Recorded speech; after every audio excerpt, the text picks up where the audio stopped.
We often think that maturity comes with age, with marriage, or with religion. But look around. Irrespective of age, people throwing tantrums, marriages turning into blame battles, and religious followers behaving with more hatred than compassion. If all these were really to make us mature, then why do they do the exact opposite? Today, let's talk about the real meaning of maturity, what it is not, and how the so called paths to maturity actually become the hurdles to it. Maturity has nothing to do with how many years you have lived, but it's about how you live your years, how you respond instead of reacting. A mature person doesn't need life to be perfect, they need to be aware. It's not about becoming emotionless, but becoming responsible. It's the shift from why did this happen to me to how can I understand and act rightly now.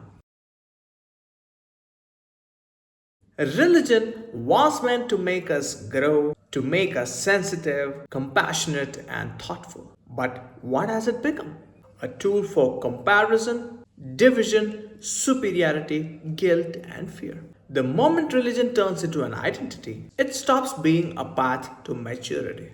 True spirituality is about seeing and not believing. It's about understanding the inner mechanism of our reactions and not about wearing labels. When belief replaces inquiry, immaturity is protected in the name of faith.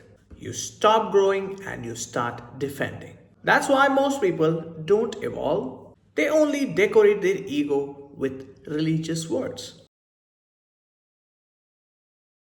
Marriage, meant to be the ground for growth, often becomes a battlefield for our inner child.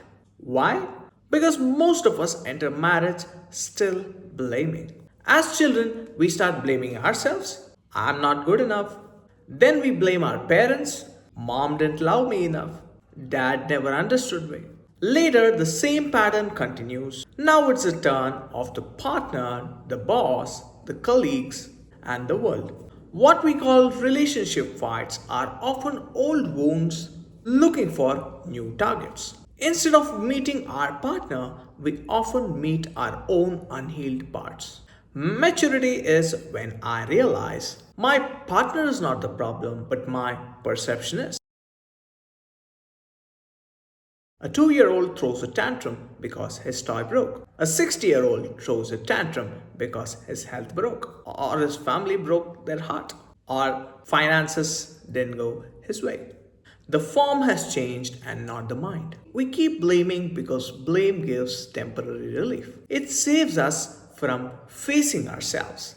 But the more we blame, the more life loses its meaning. Because meaning cannot exist in a mind that refuses responsibility. Remember, to blame is to say, I am powerless. To be mature is to say, let me act with awareness. Every moment gives us two choices to react or to respond. Reacting is automatic, whereas responding is intelligent. In fact, that's what makes us human.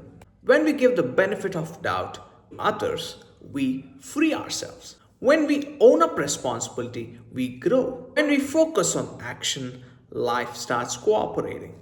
Stop waiting for life to be fair, start being aware, and that's where life begins. Ultimately, maturity is the wisdom to see that no one is responsible for my condition. Life is not happening to me, it is happening through me. And when I stop demanding that something or someone must make me happy, I become free. Because true maturity understands nothing external can make me happy forever. Then even blame becomes meaningless. You simply live aware, responsible, and peaceful. That's real maturity, not taught by time, but discovered through awareness. Religion, marriage, age. They all can become sacred tools for growth, but only if you grow beyond them. Maturity is not an achievement, it's a shift in perception. And the moment you stop blaming, the world changes. Not because it became better, but because you finally did. If this talk has made you reflect, share it with someone who's ready to grow. And if you want to explore maturity through Vedanta, where awareness meets wisdom, subscribe and join the journey of inner freedom. Namaste.